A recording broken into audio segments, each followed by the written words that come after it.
Border Gavaskar ട്രോഫിയിലെ Perth cricket ടെസ്റ്റിൽ ഇന്ത്യക്ക് 533 റൺസിന്റെ കൂറ്റൻ ലീഡ്. 533 റൺസ് ലീഡാക്കിയ ശേഷം ടീം ഇന്ത്യ ഡിക്ലെയർ ചെയ്യുകയായിരുന്നു. ഇന്ത്യക്ക് വേണ്ടി ബാറ്റിംഗിൽ യശസ്വി ജയ്സ്വാൾ, KL രാഹുൽ, വിരാട് കോഹ്ലി എന്നിവരായിരുന്നു ബാറ്റിംഗിൽ നയിച്ചത്. ടീം ഇന്ത്യയുടെ സ്കോർ കാർഡ് നോക്കിയാൽ ഇന്ത്യക്ക് വേണ്ടി യശസ്വി ജയ്സ്വാൾ 297 പന്തിൽ 3 സിക്സും 15 ഫോറും അടക്കം 161 റൺസ് നേടിയാണ് പുറത്തായത്. മറ്റൊരു ഓപ്പണറായ KL രാഹുൽ 176 പന്തിൽ 77 റൺസ് നേടി നിർണായക സംഭാവന ടീമിന് നൽകി.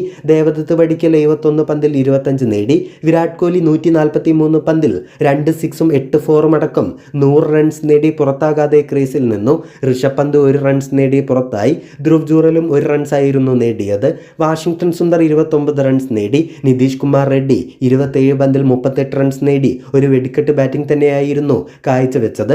അതേസമയം ഓസ്ട്രേലിയയ്ക്ക് വേണ്ടി നഥാൻ ലിയോൺ 2 വിക്കറ്റ് നേടിയപ്പോൾ മിച്ചൽ മാർഷ്, നായകൻ Pat Cummins, Josh Hazlewood, Mitchell Starc എന്നിവർ ഓരോ വിക്കറ്റ് നേടി.